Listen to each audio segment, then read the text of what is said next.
Welcome back, everybody, to another installment of the NPC podcast. This is your host, Aaron Washington. Guys, I'm actually live from the Thomas and Mack Center in Las Vegas. Ladies and gentlemen, Damien Wilkins, general manager of the Overtime Elite program. Damien ditched me. He didn't like my company, so he decided to go on and head out. No, but for real, Damien, I'm really glad to have you on this podcast. It's a long time coming, so I'm glad that we can link up. This happened. Talk about a few of the guys at the OT. Hope you're doing well here this afternoon, Damien. Thank you. Appreciate it. Thanks for having me. So to get this started, let's talk about three players that I drafted this year here. They're leading the charge in terms of your development program and kind of setting a tone as far as what you guys have been able to do for their respective careers. First guy we're going to here, number 2 overall pick, the Wizards, Alex Sarr. He played for you guys a couple of years ago. YNG Dreamers was the team he played for, and then he had an overseas season prior to getting drafted here. So Alex is a really impressive specimen, and you had those 2 seasons for the Real Madrid cadet team. Then he joined OTE. So I first wanted to ask you about him coming into the OTE program, like fresh out of that Real Madrid experience. I wanted to see if you noticed anything different about his mindset or skill set relative to prospects that come in that are domestic. So guys that come in from, let's say they're from Georgia or from they come in from one of the states, so we're local. Was there anything unique about Alex that you noticed based on him coming in from Real Madrid, coming in from an overseas program that might work a little bit differently than we do in the States? Probably just maturity. His maturity level was, a lot higher than a lot of the other guys, younger guys that we had in our program. And I attribute that to the fact that he was playing with pros already before he came over, right? Like it wasn't like he was, roaming the halls of a traditional high school or something like that. He was playing with pro guys. And, when you're around older, more mature guys, you tend to grow up a lot faster yourself, being around that type of environment. So other than that, no, it wasn't much. I mean, obviously he has size and skill and ability that a lot of guys don't really come in with at his age. He was 16, 17 years old when he got to us, a skinny kid. I would just say overall his maturity was again a lot higher than the guys that we had, but that was to be expected given where he came from and then given who, in the age group of guys that we brought in at that time. Alex definitely a guy that, like you said, he came in as a pretty raw prospect, skinny guy, hadn't developed yet in that regard. And I went back and looked at some of his numbers. He kind of started off a little bit slowly, it looks like. He was in the single digits as far as the scoring games with YNG Dreamers in his first in that season at OTE. But he got going towards the end there. I looked at the remaining games, regular season. He started getting to double digits. It looked like he kind of started finding a rhythm and drilling into himself and finding what he does best. So, in your perspective, Danny, what clicked for him offensively that kind of allowed him to kind of reach that next level in his development, getting those double-digit games and really starting to kind of take advantage of the size that he had coming at OTE? What was the kind of the switch that kind of flipped for him, do you think? Shoot, the experience. He was playing with guys who, were really good. I mean, our first crop of guys, we had a ton of talent in our building, and all of these guys had, for the most part, had pro potential. And I think, when you're around that, same thing when him being around, the guys, the organizations and teams that he came from when he came to the States, similar to that, you adapt. Right? Like, or you just get left behind. And when you're in the gym with Jayzion Gortman and Tyler Smith and the men in Sarr Thompson, Ethan Almanza, like the Bryson Warrens of the world, like Jalen Martins, like, and when you're around those guys every day and you got to compete against guys who really take their craft serious and work as hard as they do, you adapt, and you grow into that environment. I think at first it was a little uncomfortable, but that in itself, we all grow when we're uncomfortable the most. So I think just being around those guys every day and being in our environment and us demanding the things that we demanded out of him, it helped him grow a lot and mature a lot more in his game. And he learned to be more aggressive. He gained some confidence in that aggression. He started to get in the weight room a lot more. So I think that was the and then you start to see your success, right? Like when all those things start happening, you start to see, how successful you can be, and you start to notice your reps are turning into like reality. I started to see his game kind of, grow and level up. And it was one of those things where it's like, oh, if I do these things, then I can do this, and I can be great at that, or whatever the case may be. And I think he just did a great job of adapting. Yeah, you mentioned the physicality of the game and him going into that. It seems like that was the emphasis that you guys placed on his development. An area of growth that you guys really felt like he needed to hone in on to kind of realize his true potential. Is that just something you guys kind of keyed in on as soon as the end of the program? Like, hey, Alex, you have a lot of potential, but you're going to need some extra days in the weight room. You're going to need to, put on a little bit of weight. Is that kind of something that was there immediately in terms of that checklist of things you really wanted to get him to grow in during his time at OTE? Yeah, I mean, with Alex, right? Like it's we had to push him because I don't think he even knew his own game, and we all kept, we all told him every day, coaches, myself, I know, like we all would tell him that how good he was, if he worked at it and how good he can be, the things that he can achieve, and just like the places that he could go. Like you talk about a 7-foot guy that was that versatile, on both ends of the floor, man. You want to maximize that talent and get the most out of it. So I just think that constant messaging to him gave him a lot of confidence. And then once he started to do those things, like I was saying earlier, he started to see that success. He started to reap the benefits of his labor. And, he turned into one of our best players. He turned into probably the most versatile player that we've had, with the combination, again, of his size, his skill, and his work ethic. So constant pouring into him, that's what we do with all of our guys. Some listen more than others, but he really got it. He was one of those guys who he takes criticism well, and he was just always available, always ready to work, always wanting to get better, always asking questions. At first that was different from when he first got there because he was really shy. He was quiet. All of a sudden he started to kind of turn a corner in that, and his personality started to show a little bit. So I think his game grew just from all of that, positive reinforcement. It seems like with Alex, it's more than just his physical abilities. It's also, like you said, it's a lot of those intangibles, like teachable, just willing to learn, willing to work hard. And those are some of the things I've been kind of hearing in the background of people that have spent time with him. Now that he's in this new environment in the NBA, like, hey, this guy is willing to work. He's willing to just listen to the constructive criticism and apply it to his game. And you talked about versatility a little bit earlier when it comes to Alex as well. And I think that really kind of comes out the most, it's most apparent on the defensive end of the floor. Just looking at the way he's able to just straight up just guards, wings, big men, just all those different positions is really impressive. I actually watched him in the fall showcase last year when they were playing the G League Ignite team, and just being able to see him like lock up Ron Holland was like really impressive. Like just one-on-one, half the shot clock. He was just shifting his speed and staying right with them. I was just like, man, this dude is special. Is that something that kind of popped to you guys? Like as soon as you walked in the gym, just being able to be a Swiss Army knife defensively and just kind of take charge on that end of the floor? Well, I mean, we put him on a minute of Sarr in our OTE finals, and he guarded those guys. Yeah, he guarded those guys probably better than anyone did on the biggest stage, right, when it mattered the most. Right. So I think defensively, he was always good. He was always very, instinctual defensively. Uses his length well, and he's just a guy that's hard to score on because of that. He can move his feet. He's also got really long arms, great timing. He doesn't really go for pump fakes a lot. So he's special defensively. He's going to be a, efficient scorer because Alex, he wants to play the game the right way. And then in Washington, he's going to be put in positions quickly where he's going to have to do a lot, right? Because they're rebuilding and doing a lot of rebuilding around him. So offensively, it's going to happen. Right? Defensively is where he's going to be probably the most impact, early. For sure. I actually wanted to.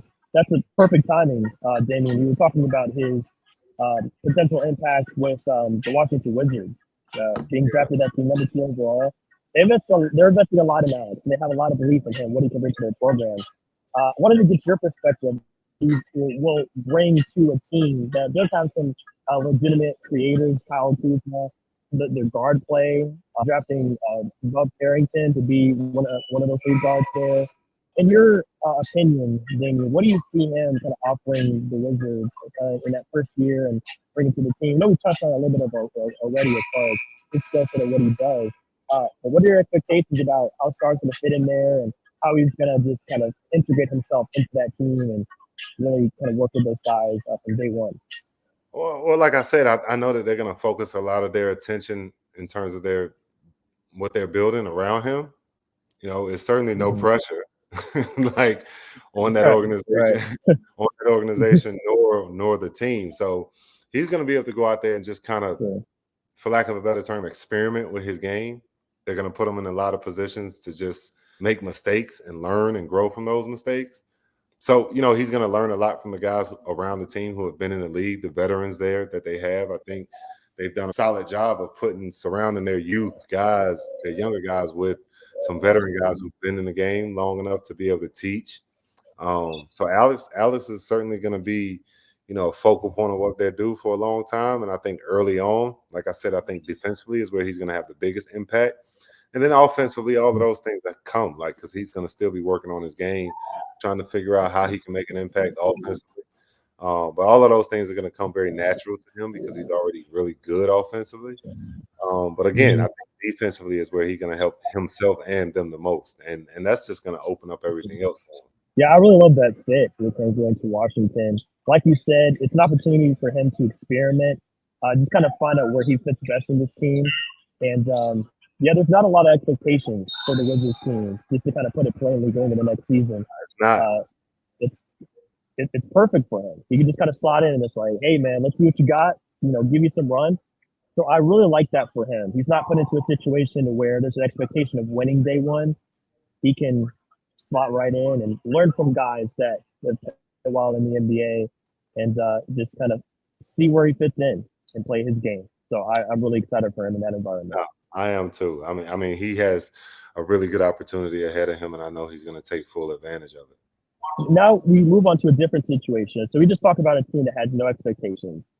This next guy coming in that got drafted here in the totally different situation. So there are expectations for him. Rob Dillingham, that was initially drafted by the Spurs. He gets traded to the Minnesota Timberwolves. Now he's playing with some big-time talents. He's got Ant-Man next to him. Got Gobert. He's got Jaden McDaniels. He's got Cat. So there's a lot of legit dudes in the locker room with him. So I'm excited for him as well. Western Conference Finals. Yep, exactly. So, right off the heels of that awesome playoff run, it's like, all right, here you go. He's the next generation of Timberwolves basketball. So I can't wait to see what Rob is going to bring to the table. But my first question about Rob, Damien, we're going back here now to OT. His experience in OTU. I want to kind of find out about that a little bit.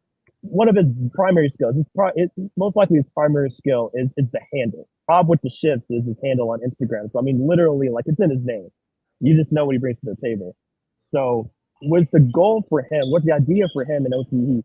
Just to be himself, just kind of let him be creative and just let loose with as far as handling the basketball, or was there any kind of, were you trying to rein him in a little bit? How was that dynamic between him just being all over the court with his flashy game and also trying to kind of harness those skills that he brings to the table?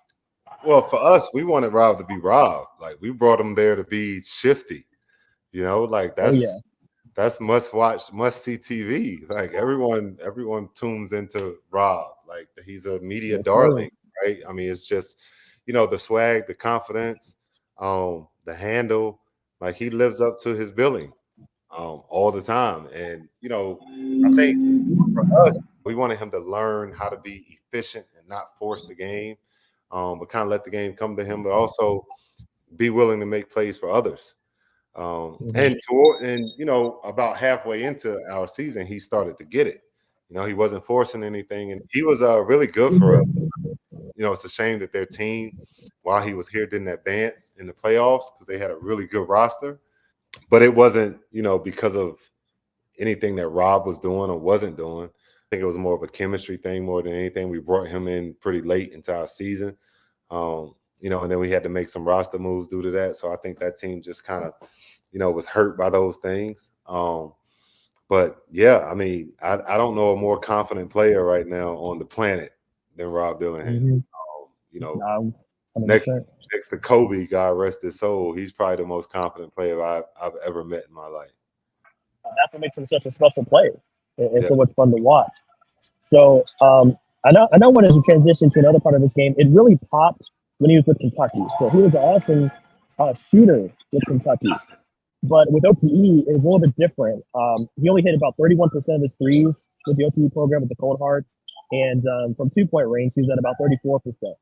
So I was just curious if you had any thoughts about what kind of changed for him, from OTE to college to allow him to kind of expand his game from the 3-point line specifically, just being a great shooter.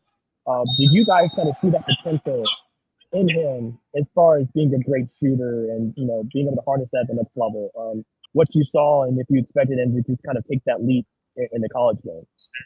I mean, again, it goes back to being comfortable and uncomfortable, right? I think when he got here, we made him uncomfortable a lot, from having to be guarded by a minute Sarr,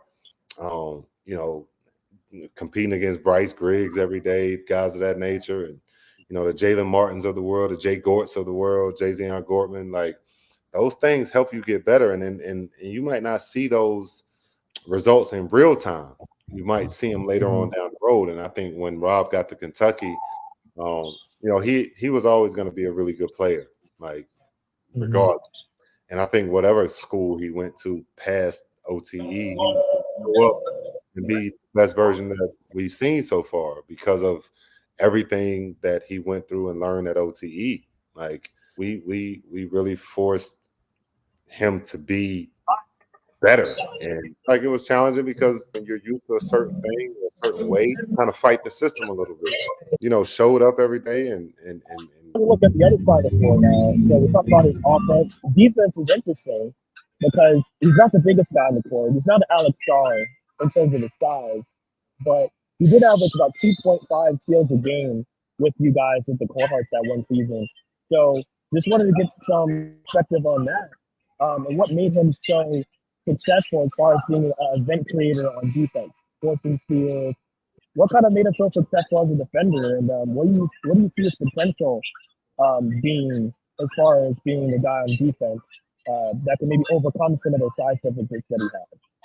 Well, I think, when you speak to that, I think he went to the perfect organization, right? Being in Minnesota, who was the number one defense in the league, they play extremely well on ball defense individually, but they play great team defense.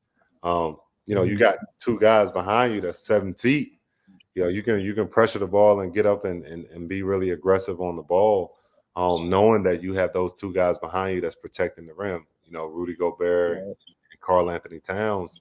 I mean, he's going to be challenged a lot. I'm sure people are going to, they're going to see what his fabric is like. People are going to test him and go at him.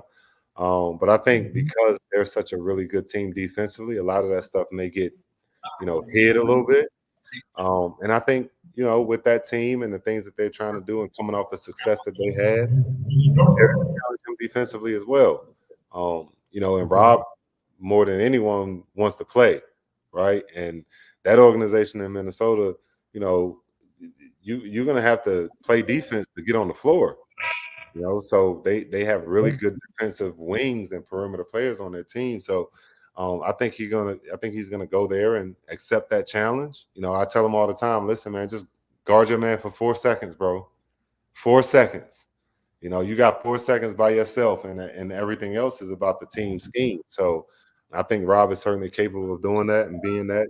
He has the feet to do it. Sure, he's gonna get scored on. These guys are the best in the world at what they do. So people are gonna score on him. He's gonna have nights where the guard is bigger than him, but what he gives up defensively, he can make up offensively. So 100%. Yeah. Yeah. No, he has that part of his game for sure. I like that you spoke to the system that he's in. I think that gives him a great opportunity to be successful in that. Like you said, the backside help is going to be huge. And again, and it kind of allows him to experiment a little bit, have a little bit of freedom. So he's not, under all this pressure to be a stopper out there. He can. There's a little bit more of a buffer for him, like a safety net. So Yeah. I think that's going to help him a ton. And also Mike Conley in the fold, having him to kind of learn from and that whole situation. Conley is a small guy as well, but he's a pretty sturdy defender. So that's just another factor. I think it's going to make him great on that end of the floor. No, for sure. Having that veteran presence. I mean, any of these guys coming in the NBA now, going to teams when you have a veteran presence, man, it's always good because it's just, you get to learn, so much from those guys, and they want to win too, so they're gonna make sure that their young guys are, caught up and doing all the things that they need to do for them to be successful. Again, Minnesota's a team that was just in the Western Conference Finals, so they're a series away from being in the finals, 2 series away from being champions. Like, they know how close they are, and they understand. I'm sure Mike Conley, one of the veteran guys on that team, is constantly preaching to them how close they are. So they're not going to go for, a lot of BS, things of that nature. Rob is going to fit right in well. Absolutely. And I think another reason why he will fit in well is because of his underrated skills as a distributor of the basketball. 4.9, almost 5 assists per game he averaged with the OTE program. And that's no small feat for a guy like that. So just wanted to see what kind of strides he made as a distributor in that 22-23 season. He comes in, it's like, yeah, he's got the handle. Yes, he can get by defenders and be shifty and get to the rim. But part of being a point guard is also getting your teammates involved, being a floor general. What kind of growth, what kind of little signs of upward trajectory did you see with Rob when it came to his ability to man an offense, get guys involved, make the right pass, be patient? How did that look for you? I think that was just a lot, again, about the conversations we had with him about making the game easier for himself. The more you get other people involved, the more of a threat you are offensively, because now defense can't help, and focus on one guy. And he started to learn that as the season went on here at OTE. He started just being a distributor early in the game. And then, throughout parts of the game, he would pick it became a little easier for him because he had already spent, 3 or 4 minutes getting everyone involved. And then also, like, how it is when you're playing with great talent, the game is just easier, right? Like, his team had pros on it, when he was here. And he had guys who could really playing with him. So I think, if he had a team where he had to be the man and it was only him, it would have been tough for him at OTE. But because we surrounded him with other talented guys, if I can get other guys involved and be a distributor and a playmaker, that actually creates openings for me. And I was happy to see that he did that and grew into that, and then he carried that over into Kentucky, and I'm sure that's going to keep going with him in the NBA, where guys are, again, like, that's the top of the food chain in basketball. So you got Ant-Man out there, and, who's an all-star Olympian. You got Mike Conley, who's a veteran. You got Rudy Gobert and Cat. All those guys, man, those guys can play. And everyone that he's going to be on the floor with can play. So I think all of those, the Nas Reed, I think all of those things is just going to make the game easier for him. Sure. You mentioned him going to Kentucky, transitioning into that environment. He had a pretty good guard next to him in Kentucky in Reed Shepherd. And the crazy part is both of those guys were, pretty talented guys coming and playing with each other, but they both excelled. So they both had great seasons. They both shot the ball so well. And I think it's because of what you just talked about. Being with OTE, playing with great players, you get to Kentucky, nothing new. I've done that. I've been there. I can slot right in. I can fit next to another ball-dominant guy in Reed Shepherd. So I think that part of it as well, it all kind of ties back together, what you're talking about. It all works together. OTE develops these guys, puts them in a position to challenge them, to push them, and then Kentucky just kind of ups that even more so they're really successful. So I think that was cool as well. You just kind of alluded to that. Yeah, no, I mean, listen, like, the better guys that you're playing around, the easier the game becomes. Who knew Reed Shepherd would be arguably right now the best player in summer league? Phenomenal. You could tell, the type of talent that he has. Like, I didn't even know he was this good. I knew he was good, but I didn't know he was this good. And Rob got to see and play with that every day for a whole season. So I'm sure in seeing that translated into great chemistry that they had on the court, and now you're seeing again the fruit of that labor and those results. And Reed has been tremendous. I mean, he's probably as ready as anyone in the draft. That shows how good guys can be when guys are already good individually, how good they can be collectively, depending on that collection of talent that's around them. I'm really excited to see his continued growth. I think he's going to be one of the best guards in the league here pretty soon, just with all the skills he has. Another guy that can slot right in and have an immediate impact is the third player here that we're going to talk about that got drafted to the Milwaukee Bucks. So another winning program, just won a championship a few years ago. Tyler Smith, power forward, just finished up a campaign with the G League Ignite. And he goes into Milwaukee and playing with more great players, Brook Lopez, Chris Middleton, Giannis. So want to get your thoughts on him now. I mean these guys are making a jump here. Dame Lillard. Not even mentioned Dame. Golly. I mean, stars everywhere. Yeah, what can you say? I mean, listen, I don't think anyone wants to win more than Dame, because he's just never won for real before. So, that's playing with those guys is a tremendous amount of pressure. Again, like Rob, Tyler Smith, they both have, they're going into situations where teams want to win, and when they want to win, it's a short window for winning in the NBA already. Yeah. When you're going into a situation where you're expected to win and be successful, you got to grow up quick. Really good at doing. He wasn't a really good rebounder in the first game. He understood the importance of rebounding, and particularly defensive rebound, because he has the ability to get a rebound and push it. So with that type of play, you kind of learn how to rebound more. And at his size, he's expected to rebound. And defensively, he's gonna have to pick up. I thought, he really improved defensively here at OTE to last year and then Ignite. He was really good. He's always been a guy who can score the ball, make shots. He's a big guy with guard skills, perimeter skills. So I think he's going to be fine. He's going to learn from some of the best players in the game right now, Giannis and Dame and Chris Middleton. You'll see that he's going to do a job. He's going to help them win some games. I want to touch on his first big swing skill that's going to help him do that for this team. It's that jump shot. It's that pure jump shot. And I talked with him a lot about this a few months ago when I had an interview with him. And he mentioned that the Ignite program really put an emphasis on him to start getting some shots closer to the rim. And he is a great shooter, but they wanted him to be a diverse big man and not just shy away from the rim and be on the perimeter. Did you guys kind of have a similar approach with him, and just kind of when you were kind of teaching him and showing him the ropes there, did you want him to were you pushing him to get more shots closer to the rim, or was it just let Tyler just kind of roam and find his spot and just be him? How strict were you guys about him? I think it was a mixture of both of those things. We wanted him to be himself, but we also didn't want him to settle. A lot of guys that have really good jump shots, they kind of rely on that sometimes too much, right?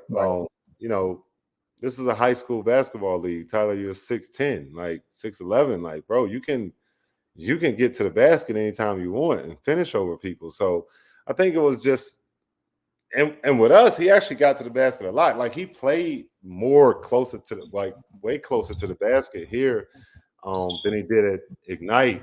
We know he knew and we knew, and everyone that played against him here at OTE all knew that he had, great skills, he could make shots. But he did a lot of everything while he was here. Tyler wasn't a one-trick pony while he was here. And I think that was the coaching, that was the direction and the plans for him to expand his game. But we wanted to see him play on the perimeter and be aggressive, open jump shots. We wanted to make open jump shots, and that he was a perimeter skilled guy. Yeah, that perimeter skill for him is definitely, it makes him special. Yeah. But it seems like, over time, he realized that okay, I can get another way. I can use that frame to my advantage. Want to see, here's another thing I talked to Tyler about in an interview a lot. He praised the competitive atmosphere of OTE, and this is something you already mentioned here in our interview. The competitive atmosphere, how much guys are gonna work for everything, and I think he talked about how much it taught him to be ready for the Ignite program. What kind of mindset did you see from him from start to the finish? Did you see kind of like a similar change in his mindset and approach that we saw with that you saw with Alex? Because I know with Alex, you kind of mentioned that like he was a little bit of a shyer guy, and he had to kind of go into that and be more aggressive. How did that kind of play out for Tyler? Was it something similar, or did you kind of come in as a dog day one? Yeah, no, it's funny because Tyler was such a fan of everyone when he was here.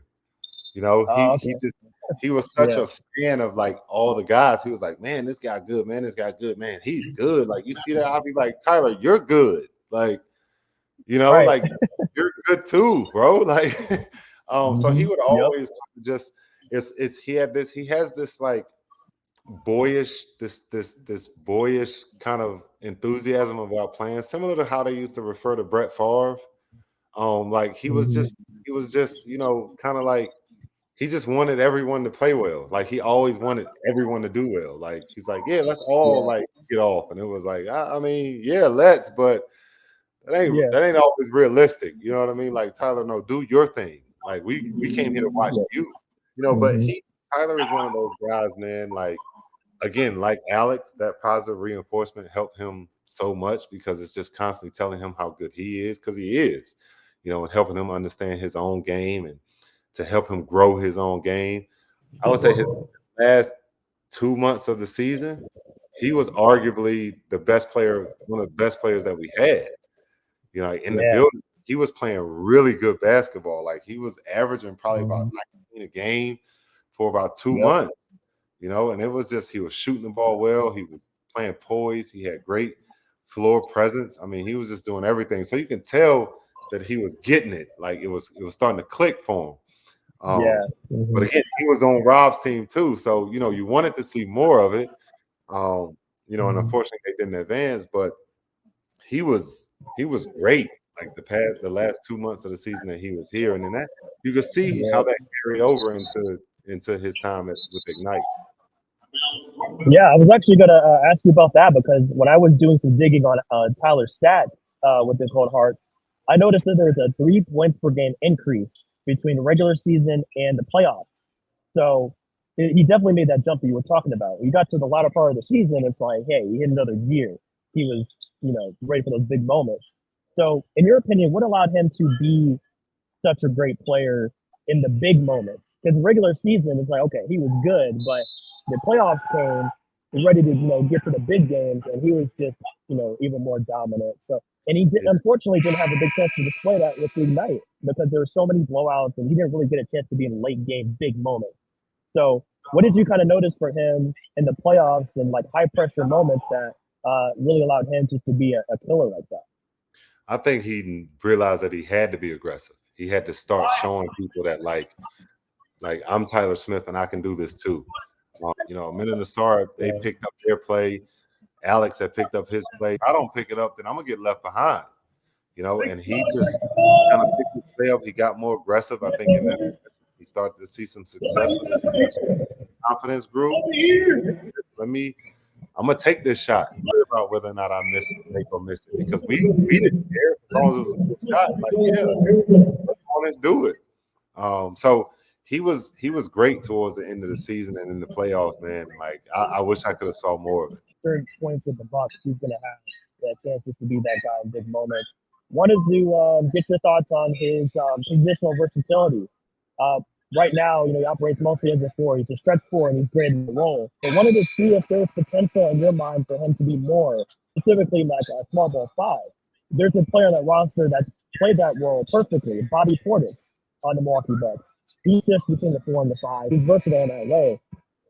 Do you see Tyler kind of going into a similar role as Bobby Portis, being able to be a 4, be a 5, go into his body a little bit more? You see that coming along eventually? Yeah, eventually. I think Bobby Portis is a lot more he's a lot more rugged.